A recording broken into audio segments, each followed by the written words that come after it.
نحمده ونصلي على رسوله الكريم اما بعد فاعوذ بالله من الشيطان الرجيم بسم الله الرحمن الرحيم رب اشرح لي صدري ويسر لي امري واحلل عقدة من لساني يفقهوا قولي. باب صلاۃ القائد، بیٹھ کے پڑھنے والے کی نماز، یعنی اگر کوئی شخص نماز بیٹھ کے پڑھتا ہے تو اس کا کیا حکم ہے. حدثنا قتيبة بن سعيد عن مالك عن هشام بن عروة عن أبيه عن عائشة رضي الله عنها أنها قالت صلى رسول الله صلی اللہ علیہ وسلم فی بیتہ، کہ نبی صلی اللہ علیہ وسلم نے اپنے گھر میں نماز پڑھی. وهو شاکن، اور آپ بیمار تھے، یعنی آپ کو شکایت تھی. شاکن شاکی تھے، یعنی آپ کو کوئی تکلیف تھی. فصلى جالسا، تو آپ نے بیٹھ کے نماز پڑھ لی. وصلى وراءه قوم قیاما، اور آپ کے پیچھے جو لوگ تھے انہوں نے کھڑے ہو کے نماز پڑھی. فاشار الیہم ان اجلسوا، تو آپ نے ان کو اشارہ کیا کہ بیٹھ جاؤ، یعنی امام اگر بیٹھ کے پڑھ رہا ہے تو تم بھی بیٹھ جاؤ. فلما انصرف قال انما جعل الامام لیؤتم به، آپ نے جب سلام پھیرا تو فرمایا کہ امام اس لیے بنایا جاتا ہے کہ اس کی اقتداء کی جائے، اس کی پیروی کی جائے. فاذا رکع فرکعوا واذا رفع فارفعوا، تو اسی طرح جب وہ رکوع کرے تو رکوع کرو اور جب سر اٹھائے تو سر اٹھاؤ. حدثنا ابو نعیم قال حدثنا ابن عیینۃ عن الزہری عن انس بن مالک رضی اللہ عنہ قال سقط رسول اللہ صلی اللہ علیہ وسلم، گر پڑے نبی صلی اللہ علیہ وسلم، من فرس، گھوڑے سے. فخدش او فجحش، تو آپ کو خراش آ گئی، آپ کا بدن چھل گیا. شقہ الایمن، آپ کا دایاں پہلو، دائیں سائڈ سے. فدخلنا علیہ نعودہ، تو ہم آپ کے پاس آپ کی عیادت کے لیے داخل ہوئے. فحضرت الصلاۃ، نماز کا وقت آ گیا. فصلی قائدا، تو آپ نے کیا کیا، بیٹھ کر نماز پڑھی. فصلینا قعودا، تو ہم نے بھی بیٹھ کے نماز پڑھی. وقال، اور آپ نے فرمایا انما جعل الامام لیؤتم بہ، کہ امام اس لیے بنایا گیا ہے کہ اس کی اقتداء کی جائے. فاذا کبر فکبروا، جب امام تکبیر کہے تو تم تکبیر کہو، یہ نہیں کہ ابھی نماز امام نے شروع ہی نہیں کی اور تم پہلے سے اللہ اکبر کہہ لو. واذا رکع فرکعوا، جب وہ رکوع کو جائے تو رکوع کو جاؤ. واذا رفع فارفعوا، اور جب وہ رکوع سے سر اٹھائے تو سر اٹھاؤ. واذا قال سمع اللہ لمن حمدہ، اور جب وہ سمع اللہ لمن حمدہ کہہ چکے، فقولوا اللہم ربنا ولک الحمد، تو اس کے بعد تم ربنا ولک الحمد پڑھو.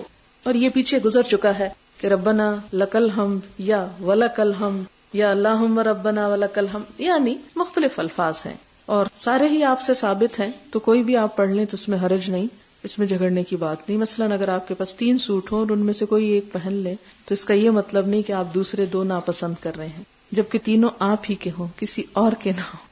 حدثنا اسحاق بن منصور قال اخبرنا روح بن عبادہ قال اخبرنا حسین عن عبد الله بن بریدہ عن عمران بن حسین رضی اللہ عنہ انہ سأل نبی اللہ صلی اللہ علیہ وسلم واخبرنا اسحاق قال اخبرنا عبد الصمد قال سمعت ابي قال حدثنا الحسين عن ابي بريدة قال حدثني عمران ابن الحسين وكان مبصورا. عمران بن حسین جو تھے ان کو بواسیر کی، پائلز کی بیماری تھی. قال سألت رسول اللہ صلی اللہ علیہ وسلم، کہتے ہیں کہ میں نے نبی صلی اللہ علیہ وسلم سے پوچھا عن صلاۃ الرجل قائدا، کہ انسان بیٹھ کے نماز پڑھ لے تو کیسا ہے، یعنی انہیں کھڑے ہونے میں شاید کوئی تکلیف ہو تو انہوں نے بیٹھ کے پڑھنے کے بارے میں پوچھا. فقال، تو آپ نے فرمایا ان صلی قائما فهو افضل، اگر وہ کھڑے ہو کے نماز پڑھے وہ افضل ہے. ومن صلی قائدا، اور جو بیٹھ کے نماز پڑھے فلہ نصف اجر القائم، تو اس کے لیے کھڑے ہونے والے کے مقابلے میں آدھا اجر ہے. یعنی بیٹھ کے پڑھی تو جا سکتی ہے بوقت مجبوری، لیکن بہرحال بیٹھنا آدھے اجر کا باعث ہے. ومن صلی نائما، اور جو لیٹ کے پڑھے فلہ نصف اجر القائد، تو اس کے لیے بیٹھنے والے کی نسبت بھی پھر آدھا ہے. مثلاً اگر کھڑے ہونے کے نمبر 100 لگائے جائیں تو بیٹھنے والے کے 50 اور لیٹنے والے کے 25. اب اس میں یہ ہے کہ پتہ یہ چلتا ہے کہ چھوٹی موٹی تکلیف میں انسان کو بیٹھ نہیں جانا چاہیے، یہ ہمت نہیں ہار دینی چاہیے، انکریج ایک طرح سے کیا گیا ہے. اب آپ یہ بھی کہہ سکتے ہوں گے کہ ہمارا کیا قصور ہے کہ اگر ہم بیمار ہیں تو ہم بیٹھ کے پڑھ رہے ہیں، ہمیں کیوں ثواب نہ ملے. تو بات یہ ہے کہ اسی لیے تو کہا جاتا ہے کہ صحت کو بیماری سے پہلے غنیمت جانو، مصروفیت سے پہلے فراغت کو غنیمت جانو، بڑھاپے سے پہلے جوانی کو غنیمت جانو، کہ ان وقتوں سے صحیح فائدہ اٹھا لو قبل اس کے کہ تم ایسی حالت میں مبتلا ہو جاؤ کہ تمہارے پاس وقت ہی نہ رہے. وہ نیت کا تو ایک اجر اپنی جگہ ہے، جیسے آپ نے فرمایا نا کہ جو شخص کسی بھی نیک کام کی نیت کر لیتا، اگر نہ بھی کر پائے تو ایک اجر ہے، لیکن ایک شخص جو کر لیتا ہے اس کو ایک نہیں ملتا، اس کو پھر 10 ملتے ہیں. تو اس لیے یہ بھی آپ دیکھ لیں کہ صرف نیت کرتے رہنا بھی اچھا نہیں جب تک انسان اس کو کوشش سے کر نہ لے، اور اگر وہ کوشش سے کر لیتا ہے تو ایسی صورت میں اس کو اجر بہرحال ملتا ہے اس کے مقابلے میں جس نے نہیں کیا، خواہ وہ کسی مجبوری کی وجہ سے ہی نہ کرے یا کم کرے، کیونکہ پھر صحت اور یہ سب کچھ اللہ کا فضل ہے. بالکل اسی طرح جیسے اس حدیث میں کہ جن کے پاس مال نہیں تھا آپ نے ان کو کچھ نہ کچھ تو دیا، لیکن جب اس سے دوبارہ وہ آئے پھر ایک اور مشکل لے کے، تو آپ نے فرمایا یہ اللہ کا فضل ہے جسے چاہے دے. تو اس لیے انسان کو ہمیشہ یہ دیکھنا چاہیے کہ جو میرے پاس اس وقت ہے، جو مال ہے، جو زندگی، جوانی، صحت، میں اسے نہ جانے دوں اپنے ہاتھ سے، کیونکہ یہ دوبارہ نہیں آئے گا، اس کو آپ ریپیٹ نہیں کر سکتے. یہ جو چلا گیا وہ چلا گیا. باب صلاۃ القائد بالایماء، بیٹھ کر اشارے سے نماز پڑھنا. حدثنا ابو معمر قال حدثنا عبد الوارث قال حدثنا حسین المؤلم عن عبد الله بن بريدة ان عمران بن حسین وكان رجلا مبسورا، مبسور بواسیر. وقال ابو معمر مرة عن عمران بن حسین قال سألت النبي صلی اللہ علیہ وسلم عن صلاة الرجل وهو قائد. وہ کہتے ہیں کہ میں نے آپ صلی اللہ علیہ وسلم سے اس شخص کی نماز کے بارے میں پوچھا جو بیٹھ کر پڑھتا ہو. فقال من صلى قائما فهو افضل، تو آپ نے فرمایا جو کھڑے ہو کے پڑھے وہ افضل ہے. ومن صلى قائدا فله نصف اجر القائم، اور جو بیٹھ کر پڑھے تو اس کے لیے کھڑے ہونے والے کے مقابلے میں آدھا اجر ہے. ومن صلى نائما فله نصف اجر القائد، اور جو لیٹ کے پڑھے تو اس کے لیے بیٹھنے والے سے آدھا ہے. اب آپ سوچ رہے ہوں گے کہ اوپر تو اشارے سے بات ہوئی اور یہاں پر تو بیٹھ کے اور لیٹ کے نماز کی بات ہے. تو آپ دیکھیں کہ اس میں کیسے پتہ چلتا ہے کہ جب انسان لیٹتا ہے تو لیٹ کے کیا کرے گا، اشارے سے ہی پڑھے گا نا. اس میں تو نہ رکوع کر سکتا ہے، نہ سجدہ کر سکتا ہے، نہ کچھ اور. تو مطلب یہ کہ اشارے سے بھی پڑھی جا سکتی ہے. یہ مناسبت ہے اس کی باب کے ساتھ. باب اذا لم يطق قائدا صلى على جنب، اگر کوئی شخص بیٹھ کے بھی نہ پڑھ سکتا ہو تو کیا کرے، پھر وہ اپنے پہلو پہ پڑھ لے. یعنی اگر اسٹریٹ نہیں لیٹ سکتا تو سائڈ پہ لیٹا ہوا ہے، رائٹ یا لیفٹ، تو اس صورت میں رائٹ پر لیٹنا تو افضل ہی ہے. لیٹ کے سائڈ پہ بھی نماز اشارے سے پڑھ سکتا ہے. ان سے آپ اندازہ یہ بھی لگائیں کہ نماز کی تاکید کتنی ہے کہ ایک کے بعد دوسری، دوسری کے بعد تیسری پوزیشن پہ آ جاؤ لیکن چھوڑو نہیں. جمع کر لو، آدھی کر لو سفر میں، لیکن چھوڑو نہیں.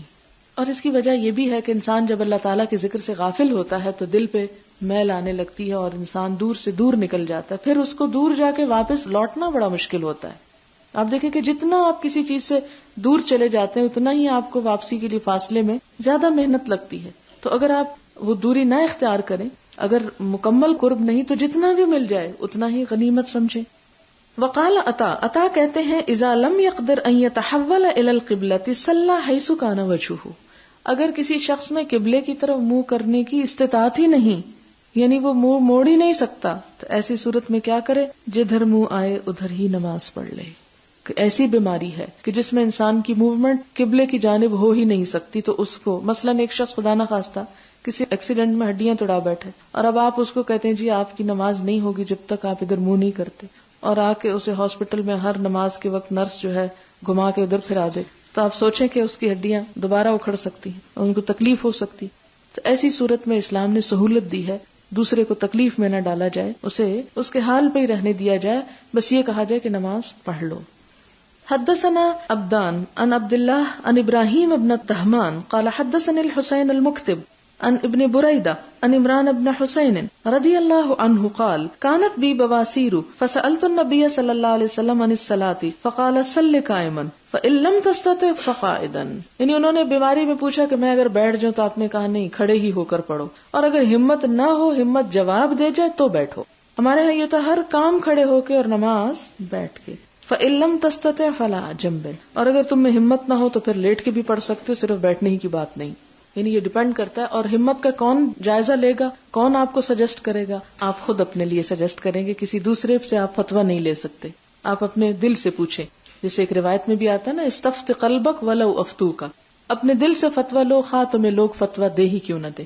مثلاً آپ کریں ہاں میرے سر میں درد ہو رہی ہے، میں بیٹھ کے پڑھ لوں نماز، تو لوگ مثلاً کہہ بھی دیں کہ ہاں جی آپ پڑھ لیں، لیکن پڑھنے والے کو پتا ہونا چاہیے کہ وہ کیا واقعی اس میں جسٹیفائی کرتا ہے بیٹھنے میں کہ نہیں. بابن اذا صلی قائدا، اگر کوئی شخص بیٹھ کے نماز پڑھے، ثم صح، پھر وہ تندرست ہو جائے، او وجد خفتا، یا اس کو ہلکا محسوس ہو بیماری، تمم ما بقیہ، تو کیا کرے، مکمل کر لے جو باقی ہے. یعنی اس کے دونوں معنی نکلتے ہیں.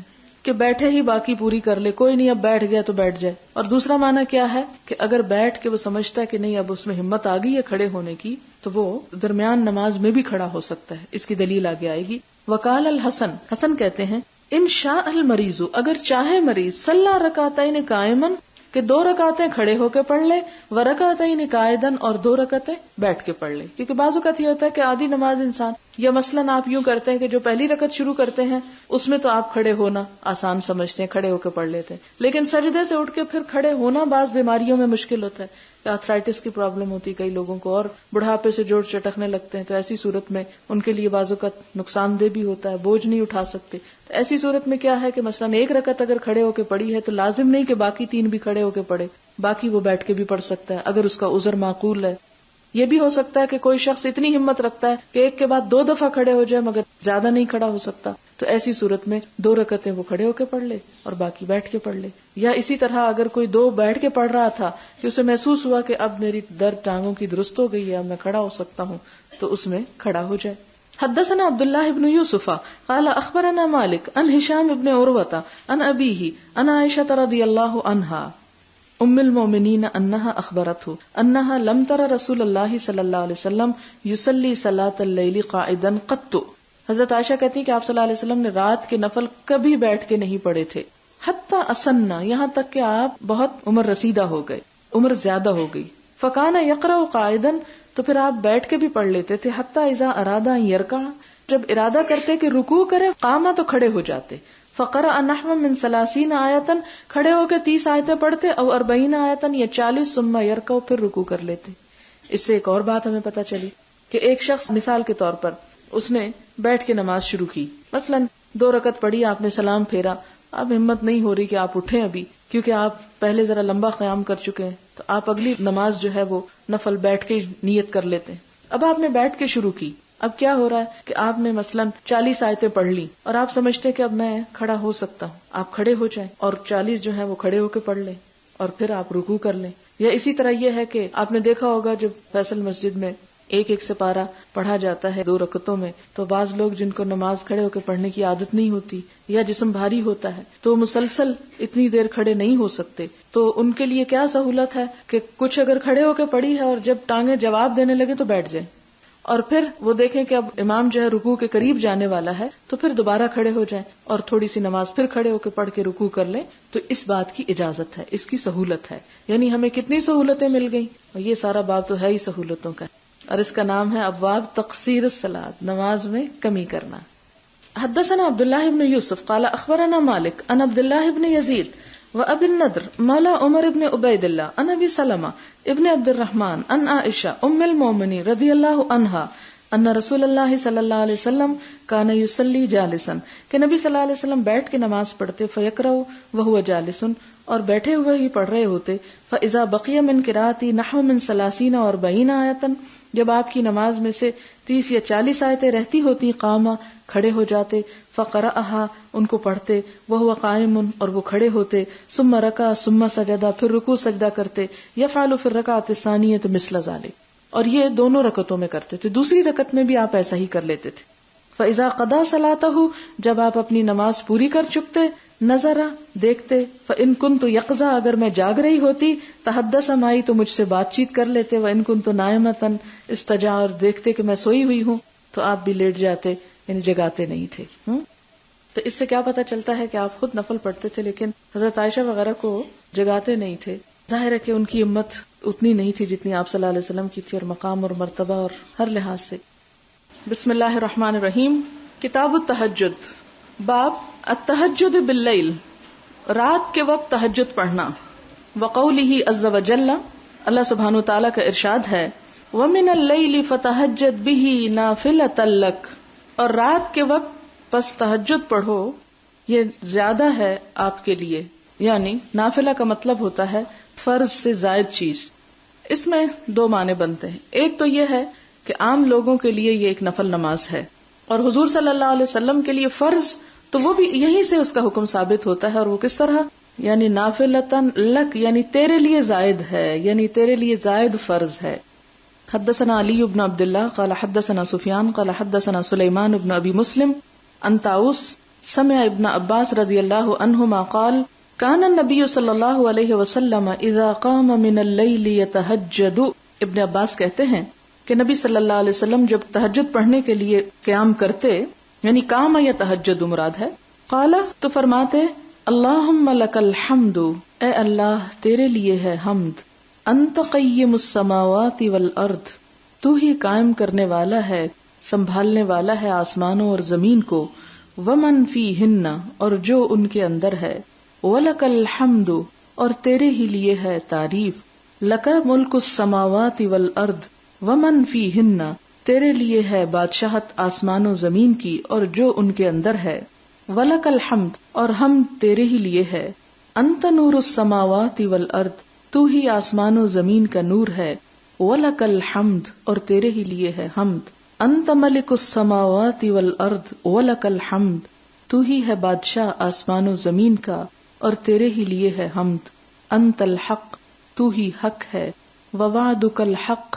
اور تیرا وعدہ سچا ہے، ولقاؤک حق اور تیری ملاقات برحق ہے، وقولک حق اور تیری بات سچی ہے، والجنت حق اور جنت برحق ہے، والنار حق اور دوزخ برحق ہے یا آگ برحق ہے، والنبیون حق اور انبیاء برحق ہیں، ومحمد صلی اللہ علیہ وسلم حق اور محمد صلی اللہ علیہ وسلم سچے نبی ہیں، والساعۃ حق اور قیامت بھی سچ ہے، اللہم لک اسلمت اے اللہ میں تیرے اوپر اسلام لایا یا تیرے لیے فرما بردار ہوا، وبک آمنت اور تجھ پر میں ایمان لایا، وعلیک توکلت تجھ پر میں نے توکل کیا، والیک انبت اور تیری ہی طرف میں نے رجوع کیا، وبک خاصمت اور تیری مدد سے میں نے جھگڑا کیا، والیک حاکمت اور تیری ہی طرف اپنا فیصلہ لاتا ہوں، فاغفر لی پس بخش دے مجھ کو، ما قدمت جو میں نے پہلے کیا، وما اخرت اور جو میں نے بعد میں کیا، وما اسررت اور جو میں نے چھپا کر کیا، وما اعلنت اور جو میں نے اعلانیہ کیا، انت المقدم تو ہی آگے بڑھانے والا ہے، وانت المؤخر اور تو ہی پیچھے کرنے والا ہے، لا الہ الا انت تیرے سوا کوئی الہ نہیں، او لا الہ غیرک یا تیرے سوا کوئی الہ نہیں۔ قال سفیان ابن عیینہ کہتے ہیں وزاد عبد الکریم ابو امیہ ولا حول ولا قوة الا باللہ، اور ایک دوسری روایت میں اس دعا کے آخر میں ولا حول ولا قوة الا باللہ بھی آتا ہے۔ قال سفیان قال سلیمان بن ابی مسلم سمعہ من طاووس عن ابن عباس رضی اللہ عنہما عن النبی صلی اللہ علیہ وسلم۔ تو یہ تہجد کے موقع پہ پڑھی جانے والی دعا ہے جو آپ صلی اللہ علیہ وسلم نے پڑھی۔ اس میں اللہ تعالیٰ کی بہت خوبصورت انداز میں حمد و ثنا کی گئی ہے اور اسے ہم بھی پڑھ سکتے ہیں، یعنی یہ دعا صرف آپ کے لیے مخصوص نہیں، خصوصاً جب آپ لوگ رمضان کی راتوں میں صبح اٹھیں تو آپ اس وقت اگر کہیں لکھ کے رکھی ہوئی ہو تو اس کو پڑھ سکتے ہیں، کیونکہ وہ وقت ایسا خاص یکسوئی کا ہوتا ہے کہ جس میں اللہ تعالیٰ کی حمد و ثنا کا لطف ہی کچھ اور ہوتا ہے۔ باب فضل قیام اللیل، رات کے قیام کی فضیلت۔ حدثنا عبداللہ بن محمد قال حدثنا ہشام قال اخبرنا معمر وحدثني محمود قال حدثنا عبد الرزاق قال اخبرنا معمر عن الزهري عن سالم عن ابيه قال كان الرجل في حياة النبي صلی اللہ علیہ وسلم کہ نبی صلی اللہ علیہ وسلم کے زمانے میں جب کوئی شخص اذا رأى رؤيا کوئی خواب دیکھتا تھا، قصها بیان کرتا اس کو، علی رسول اللہ صلی اللہ علیہ وسلم آپ صلی اللہ علیہ وسلم کے سامنے، فتمنیت تو مجھے بھی تمنا ہوئی، مجھے خواہش ہوئی، ان ارا رؤیا کہ میں بھی کوئی خواب دیکھوں، فاقصها علی رسول اللہ صلی اللہ علیہ وسلم تو میں بھی اس کو آپ صلی اللہ علیہ وسلم کو سنا سکوں، وکنت غلاما شابا اور میں ایک نوجوان لڑکا تھا، وکنت انام فی المسجد اور میں مسجد میں ہی سو جایا کرتا تھا، علی عہد النبی صلی اللہ علیہ وسلم آپ صلی اللہ علیہ وسلم کے زمانے میں، فرأیت فی النوم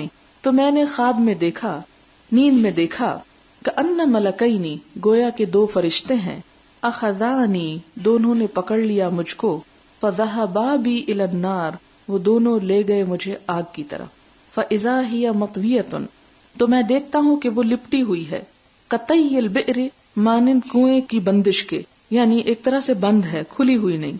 وَإِذَا لَهَا قَرْنَانِ، اور اس آگ کے 2 سینگ ہیں، یعنی شعلے ہوں گے بڑے بڑے. وَإِذَا فِيهَا أُنَاسٌ، اور اس میں کچھ لوگ ہیں، قَدْ عَرَفْتُهُمْ، میں ان کو پہچانتا ہوں. فَجَعَلْتُ أَقُولُ، تو میں نے کہنا شروع کر دیا، یعنی وہ آگ اور اس پہ لوگ دیکھ کر، اعوذ باللہ من النار، میں اللہ کی پناہ مانگتا ہوں آگ سے.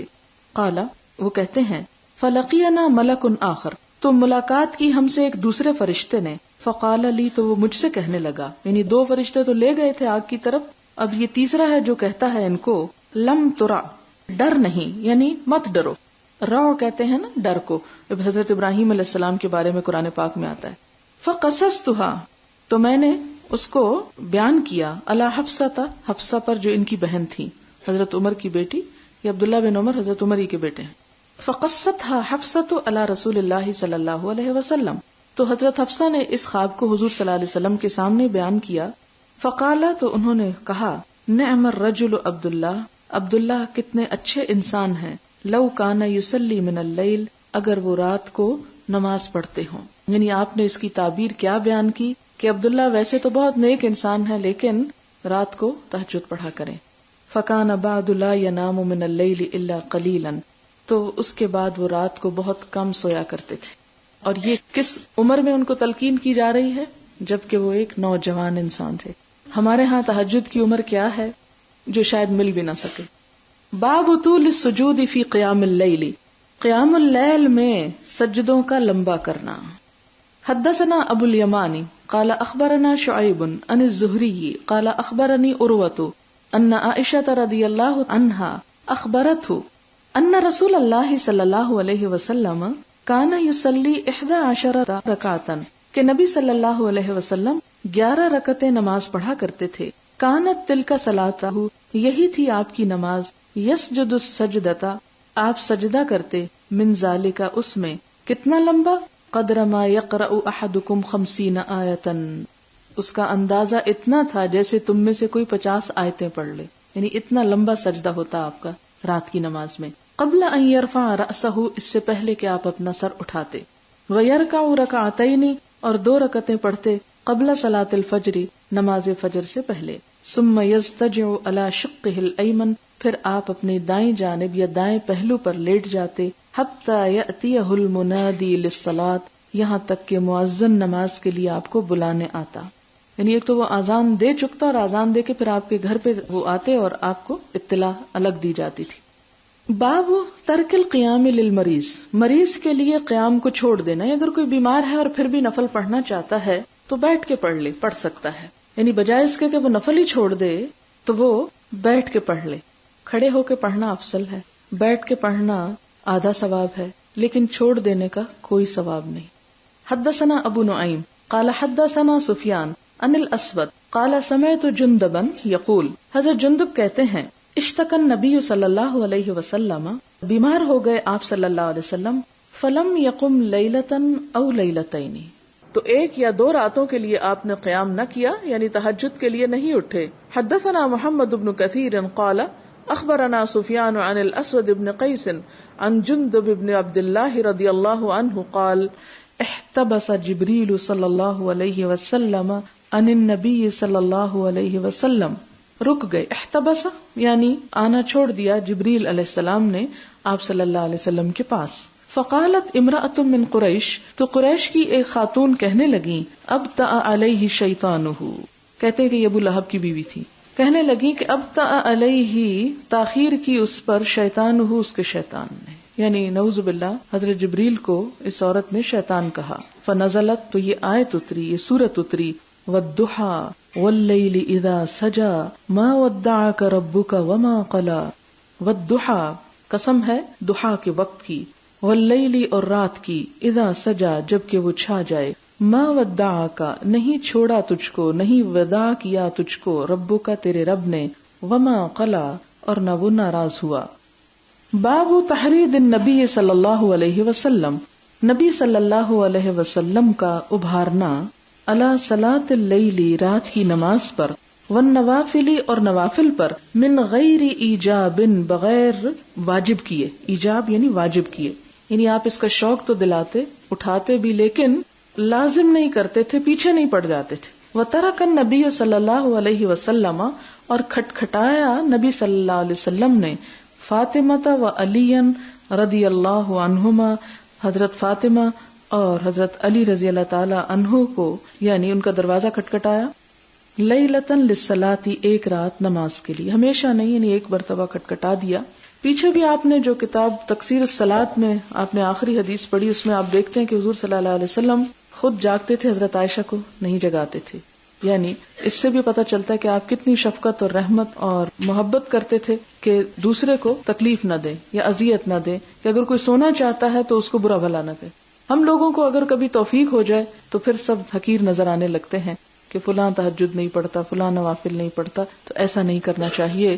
اگر آپ پڑھتے ہیں تو بہت اچھا کرتے ہیں، اور اگر کسی اور کو پڑھنے کی ہمت نہیں ہے تو اس کو آپ اپنے سے کمتر مت جانیں، یا اس کو تنگ نہ کریں یا ستائیں نہیں. اور یہاں پر بھی ہمیں کیا نظر آتا ہے کہ آپ صلی اللہ علیہ وسلم نے حضرت فاطمہ اور حضرت علی کو جگایا، لیکن فی لیلتن، یعنی ایک رات، لیلتن ایک رات، یعنی روز کی بات نہیں ملتی. اور ویسے جیسے آپ جانتے ہیں کہ اگر کوئی سو رہا تو اس کو جگانا یا اذیت دینا یا کوئی ایسی حرکت کرنا کہ جیسے دروازہ زور سے پٹکنا یا کوئی چیزیں اٹھانا رکھنا، یہ منع ہے، یہ اذیت دینے میں آتا ہے.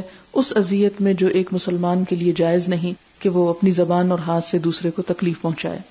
حدثنا ابن مقاتل قال حدثنا عبداللہ قال اخبرنا معمر عن الزہری عن ہند بنت الحارث عن ام سلمۃ رضی اللہ عنہا ان النبی صلی اللہ علیہ وسلم استيقظ لیلۃ، کہ ایک رات نبی صلی اللہ علیہ وسلم اٹھے، فقال سبحان اللہ، آپ نے فرمایا سبحان اللہ، ماذا انزل اللیلۃ من الفتنۃ، کہ آج کی رات کتنے فتنے اترے، ماذا انزل من الخزائن، اور آج کی رات کتنے خزانے اترے، یعنی رحمتیں.